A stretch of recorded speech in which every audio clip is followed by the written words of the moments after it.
Welcome back to my channel simply ஜியா.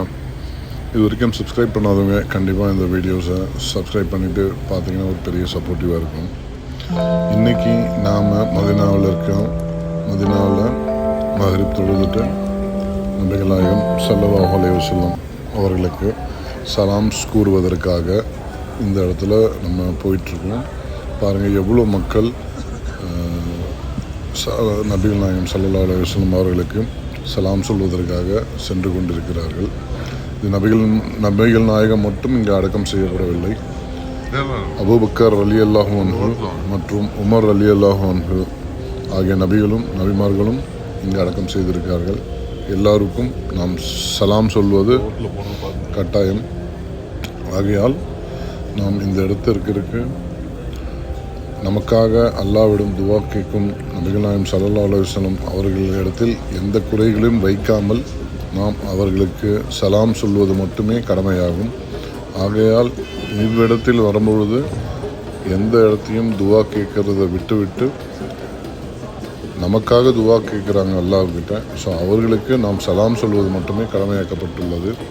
ஆகையால் இங்கு ஒரு நல்ல ஒரு சலாம் சொல்லிவிட்டு இந்த இடத்துக்கு விட்டு நாம் செல்வோம். மக்கள்லாம் பாருங்கள் எவ்வளோ கூட்டமாக வந்துட்டுருக்காங்க. எல்லா நாட்டுக்காரங்களும் எப்பயுமே இந்த மகரிப் டைமில் எல்லாம் சலாம் சொல்ல வரவங்க எல்லாருமே ரொம்ப கூட்டம் அதிகமாக தான் இருக்கும். ஸோ அங்கே நம்ம பார்த்து யாரையும் தள்ளாமல் எல்லாருக்கும் அந்த வாய்ப்பை கொடுத்துட்டு நமக்கும் அந்த வாய்ப்பை எடுத்துகிட்டு நம்ம அதை பொறுமையாக கடைபிடிக்கணும். அப்போ தான் இந்த சலாம் நமக்கு கூடும்.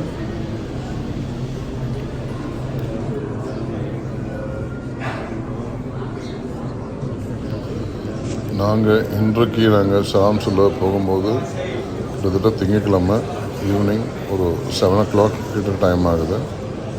ஸோ அது முடிச்சுட்டு அதுக்கப்புறம் நபிகள் நாயகம் முறையாக குத்பா ஓதுன அந்த பகுதிக்கும் சென்று அங்கேயும் சலாம் சொல்லிவிட்டு நம்ம அங்கேருந்து விடைபெறுவோம். நம்ம கிட்டத்தட்ட வந்தாச்சு. இது அபூபக்கர் ரலியல்லாஹு அன்ஹு அவங்க இருக்க இடம். பக்கத்தில் ரசூல் ஸல்லல்லாஹு அலைஹி வஸல்லம் அவங்க இருக்க இடம். அது பக்கத்தில் உமர் ரலியல்லாஹு அன்ஹு அவங்க இருக்க இடம்.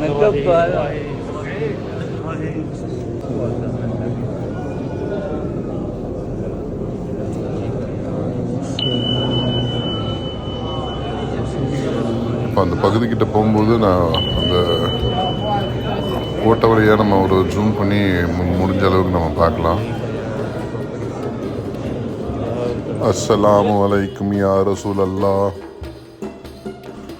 அஸ்ஸலாமு அலைக்கும் யா ரபி அல்லாஹ், அஸ்ஸலாமு அலைக்கும் யா நபி அல்லாஹ், அஸ்ஸலாமு அலைக்கு யா ஹபீப் அல்லாஹ், அஸ்ஸலாமு அலைக்கு யா ஹைர் ஹல்கில்லாஹ், அஸ்ஸலாமு அலைக்கு யா சஃபத் அல்லாஹ், அஸ்ஸலாமு அலைக்கு யா ரசூல் அல்லாஹ் வ அலைக்கும் சலாம் பரகாத்துஹு.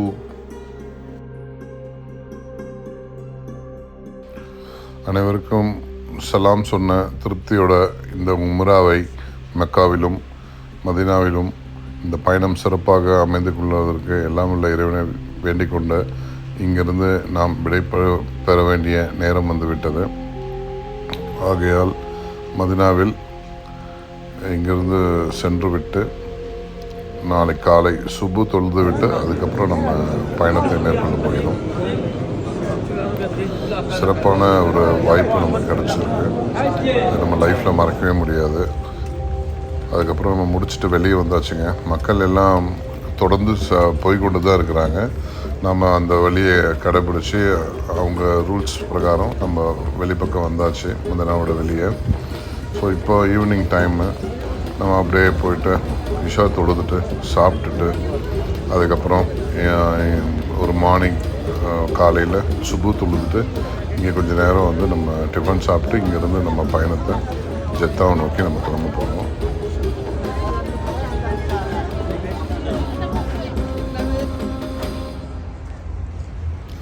சிறப்பான இந்த குடைகளுக்கு நாம் வெயிலிலிருந்து காக்கும் இந்த குடைகளுக்கு ஒரு நன்றியை சொல்லிவிட்டு சிறப்பான அதனோட வேலைகளை அவங்கவுங்க செஞ்சிட்ருக்காங்க.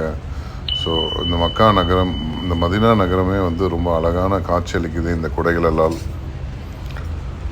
மிகவும் சிறப்பு வாய்ந்தது. இந்த குடைகள்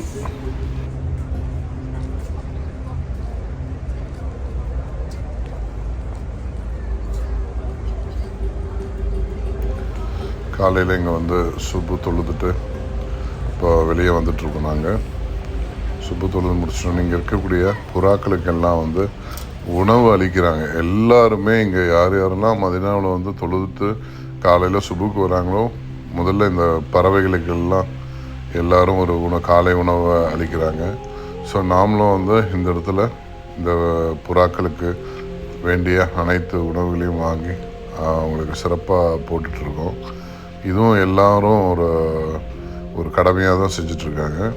இது பார்க்குறதுக்கு அந்த எவ்வளோ புறாக்கள் அதுக்கு உணவளிக்கிறது வந்து மனசுக்கு ரொம்ப அதிகாலையில் ரொம்ப மகிழ்ச்சியாகவே உங்களுக்கு எல்லாருக்கும் கிடைக்கும். நிச்சயம் நீங்கள் ஒரு நியத்தை வச்சுட்டு இந்த மாதிரி ஒரு இடத்துக்கு உங்களுடைய அமல் செய்வதற்கு நீங்கள் கண்டிப்பாக எல்லாருமே வரணும். அதுக்கப்புறம் நம்ம சில தகவலை பார்ப்போம். இங்கே இருக்கக்கூடிய மதினாவில் இருக்கக்கூடிய மணரா பார்த்திங்கன்னா ஒரு பச்சை நிறத்தில் இருக்கும். ஆனால் இது கட்டின காலத்துலேருந்து இது பச்சை நிறத்தில் கிடையாது. ஆக்சுவலாக பல நூற்றாண்டு காலமாகவே இது ஒரு பெயிண்ட் பண்ணாமல் தான் இருந்துச்சு. இது துருக்கியில் இருந்து ஓட்டமன் பீரியடு, அந்த ராஜாக்கள் பீரியடு, அந்த ஓட்டமன் ராஜாக்கள் பீரியடில் தான் இது க்ரீனாக வந்து அவங்க பெயிண்ட் பண்ணாங்க. அதுக்கப்புறம் அந்த நாட்கள்லேருந்து இதனுடைய மதினா வந்து பச்சை நிறத்தில் வந்து அந்த கோபுரம், அந்த மணரா வந்து காட்சி அளிக்குது. இப்படி தாங்க இந்த மதினாவோட கலர் வந்து உள்ளே வந்தது ஓட்டமன் காலத்தில் இருந்து. அதுக்கப்புறம் ஒரு முக்கியமான தகவல் பார்த்திங்கன்னா, இந்த இடத்துல மதினா வந்து அந்த காலகட்டத்தில் எப்படி இருந்துச்சு, எவ்வளோ சின்னதாக இருந்துச்சு, அதை சுற்றி எவ்வளோ மரங்கள்லாம் இருந்துச்சு அப்படின்னு சில பதிவுகள்லாம் இருக்குது. அந்த பதிவுகளை நம்ம பார்ப்போம்.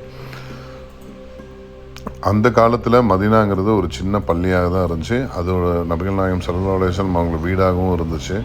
ஸோ இதுதான் நீங்கள் இப்போ பார்க்கக்கூடிய பழைய காலத்தில் இருக்கக்கூடிய ஒரு மதினா. அதாவது ஓட்டமன் எம்பையர் அந்த க்ரீன் கலர் அடித்த பிறகு அந்த இடத்துல வெறும் ஒரு டெசர்ட் மாதிரியும் மரங்கள் நிறைந்த ஒரு பாலைவனமாக தான் சுற்றி இருந்துச்சு.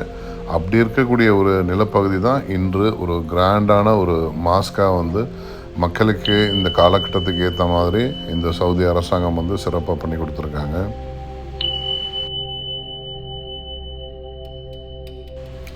அதுக்கப்புறம் நீங்கள் மதினாவில் பார்க்க வேண்டிய முக்கியமான ஒரு பள்ளிவாசல் இருக்குது. அதுதான் கிப்லத்தீன் மஸ்ஜித். இந்த கிப்லத்தீன் மாஸ்க் பார்த்தீங்கன்னு சொன்னாக்க முன்னாடி மேற்கு பக்கம் கிப்லாவை நோக்கி தொழுவில் முதல்ல ஜெருசலம் நோக்கி தான் எல்லாருமே தொழுதாங்க. அதாவது கிட்டத்தட்ட அது கிழக்கு நோக்கி தான் இருக்கும். அதுக்கப்புறம் தான் வந்து நபிகள் நாயகம் ஸல்லல்லாஹு அலைஹி வஸல்லம் வந்த பிறகு தான் எல்லாருமே வந்து மெக்காவை நோக்கி மேற்கை நோக்கி எல்லாம் தொழுவ ஆரம்பித்தாங்க. இது ஒரு முக்கியமான பள்ளி. இந்த பள்ளியிலையும் நீங்கள் கண்டிப்பாக ஒரு 2 ரக்காயத்தாவது வரவங்க தொழுதுட்டு போகணும். இது ரொம்ப பரக்கத்தான ஒரு விஷயம். அது உமராவோட ஒரு பண்ண ஒரு பாக்கியமும் நமக்கு கண்டிப்பாக கிடைக்கும் இங்கே.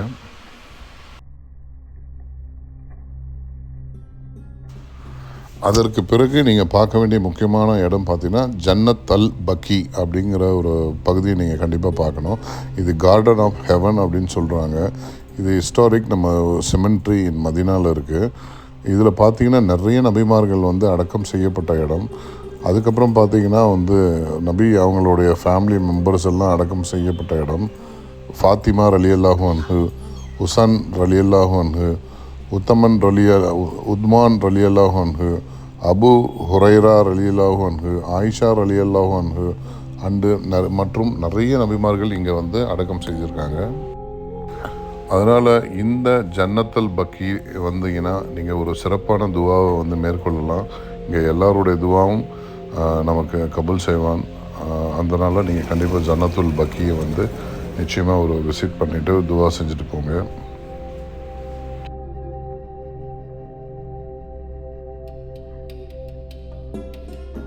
அதுக்கப்புறம் நீங்கள் பார்க்க வேண்டிய முக்கியமான ஒரு பிளேஸ் பார்த்தீங்கன்னா, இந்த மதீனாவில் முதல்ல பள்ளிவாசல் நபிகள் நாயகம் ஸல்லல்லாஹு அலைஹி வஸல்லம் அவர்களால் முதலில் கட்டப்பட்ட பள்ளி 622 CEயில் கட்டப்பட்டது.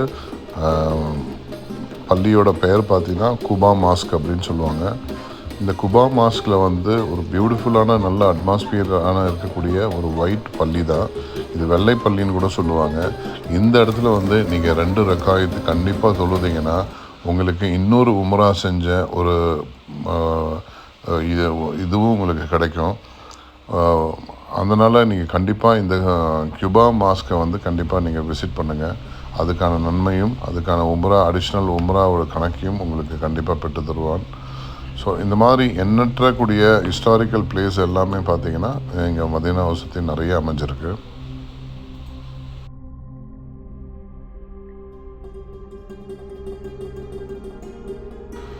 நீங்கள் நிச்சயமாக இந்த மதீனா வந்தீங்கன்னா ஜன்னத்துல் பக்கி மறக்காமல் போய் விசிட் பண்ணுங்கள். அப்புறம் கிப்லத்தீன் மாஸ்க்கு கண்டிப்பாக விசிட் பண்ணுங்கள். அப்புறம் கியூபா மாஸ்க்கும் கண்டிப்பாக விசிட் பண்ணுங்கள். இது முக்கியமான ஹிஸ்டாரிக்கல் பிளேஸ் அது. இங்கேருந்து நம்ம நிறைய பேர் வந்து மெக்கா போகும்போதே தைஃபு போவாங்க. தைஃபு நம்ம ஆக்சுவலாக இந்த தடவை போல் நெக்ஸ்ட் டைம் உம்ரா நமக்கு அல்லாஹ் தஆலா அந்த வாய்ப்பை கொடுத்தானா தைஃபு போடணும்னு ஒரு ஆசை இருக்குது. கண்டிப்பாக தைஃபு போனாலும் நமக்கு அடிஷ்னலாக ஒரு உம்ரா சேருங்க. இப்போ எப்படி நீங்கள் வந்து குபா மாஸ்கில் வந்து நீங்கள் ஒரு 2 ரக்காய தொழுதிங்கன்னா இன்னொரு உம்ரா நமக்கு எப்படி சேருமோ அதுபோல் தைஃபுக்கு நீங்கள் போனாலும் நமக்கு வந்து ஒரு உம்ரா கடமையாக்கப்பட்டுள்ளதுங்க. அது நமக்கு கிடைக்கும். இந்த காலை வேலை இன்றைக்கி ஃபுல்லாக தொழுது முடிச்சுட்டு இன்றைக்கி நீங்கள் நம்ம பார்க்க வேண்டிய இடத்தெல்லாம் பார்த்தாச்சு.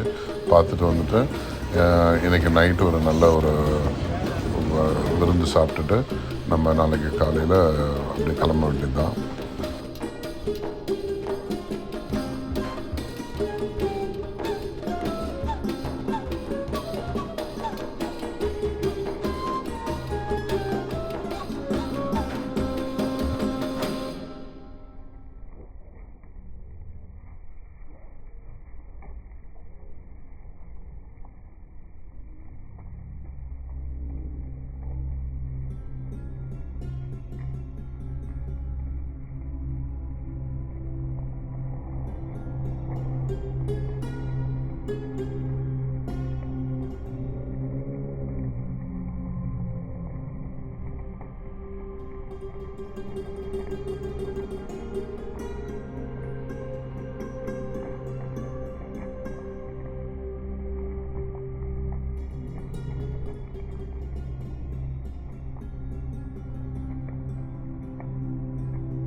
இன்றைக்கி காலையில் ஒரு சுப தொழுகை வந்தாச்சு.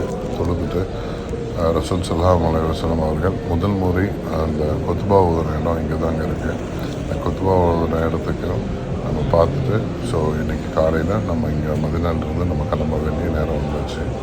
ஸோ அதனால் ஒரு காலையில் வந்து இந்த இடத்த நம்ம விசிட் பண்ணிட்டு தொழுதுட்டு இங்கேருந்து நம்ம கிளம்ப போகிறோம். இதுதாங்க அந்த கொத்துபா ஓதுன இடம். ஸோ பார்க்கணுன்னு சொல்லிட்டு தான் திருப்பி நம்ம வந்தோம். நேற்று அந்த வாய்ப்பு கிடைக்கல. ஸோ அதுக்காக இன்றைக்கி இந்த வாய்ப்புக்காக காலையில் வந்துட்டு இங்கேருந்து கிளம்புவோம். ஒரு நல்ல பிரேக்ஃபாஸ்ட் சாப்பிட்லான்னு சொல்லிட்டு தான் இங்கே அபு அல்பைக் அப்படின்னு சொல்லி ஒரு ரெஸ்டாரண்ட்டு, ரொம்ப ஃபேமஸான ஒரு சவுதி அரேபியாவில் இருக்கக்கூடிய ஒரு சூப்பரான ரெஸ்டாரண்ட்டு. எல்லாருமே காலையில் மதியம் நைட்டு வந்து பார்த்தீங்கன்னு சொன்னாங்க இந்த அல்பைக்கில் ஒரு வேலையாவது கண்டிப்பாக சாப்பிட்டு போகிறாங்க. ஸோ என்னென்னா இந்த மாதிரி ஒரு ஃப்ரைடு சிக்கன் வெளியில் எல்லாம் விற்கிறாங்க, அதெல்லாம் ஹலால்னு நம்ம சொல்ல முடியாது. ஸோ இங்கே ஹலால் முறைப்படியில் தயாரான இந்த அல்பைக் சிக்கனை வந்து அனைத்து முஸ்லீம்களும் அனைத்து மதத்தினரும் விரும்பி சாப்பிட்றாங்க சில நாடுகள்லாம். ஸோ அதனால் அந்த டேஸ்ட் பார்க்கறதுக்காக வந்தோம். சூப்பராக இருந்துச்சுங்க. நீங்களும் கண்டிப்பாக விசிட் பண்ணிங்கன்னா அல்பைக்குங்கிறத ஒரு தடவை விசிட் பண்ணி பாருங்கள். அதனோட ஃபுட்டும் அதனோட சுவையும் ரொம்ப சூப்பராக இருக்குது. இதுக்கப்புறம் வந்து பார்த்தீங்கன்னு சொன்னாக்க இந்த வீடியோ உங்களுக்கு ரொம்ப மிகவும் பயனுள்ளதாக இருக்கும், ஒரு நல்ல இன்ஃபர்மேஷனாக இருக்கும் அப்படின்னு சொல்லிட்டு தான் நாங்கள் நம்புகிறோம். நீங்கள் ஏதாவது குறைகள் இருந்தால் கமெண்ட்ஸில் சொல்லுங்கள், அதை சரி பண்ணிக்கிட்டு நெக்ஸ்ட் வீடியோவில் சரி பண்ணுறோம். இது வரைக்கும் நீங்கள் சப்ஸ்கிரைப் பண்ணாதவங்க கண்டிப்பாக இந்த வீடியோவுக்கு ஒரு சப்ஸ்கிரைப் பண்ணிவிட்டு இந்த சேனலுக்கு ஒரு பெரிய ஆதரவு தரும்படி உங்களோட அன்போடு கேட்டுக்கொள்கிறேன். மீண்டும் அடுத்த நம்மளுடைய புறப்படும் பயண வீடியோ தான். அது வரைக்கும் உங்களுடன் விடைபெறுவது சிம்பிளி ஜியா. தேங்க்யூ, பாய்.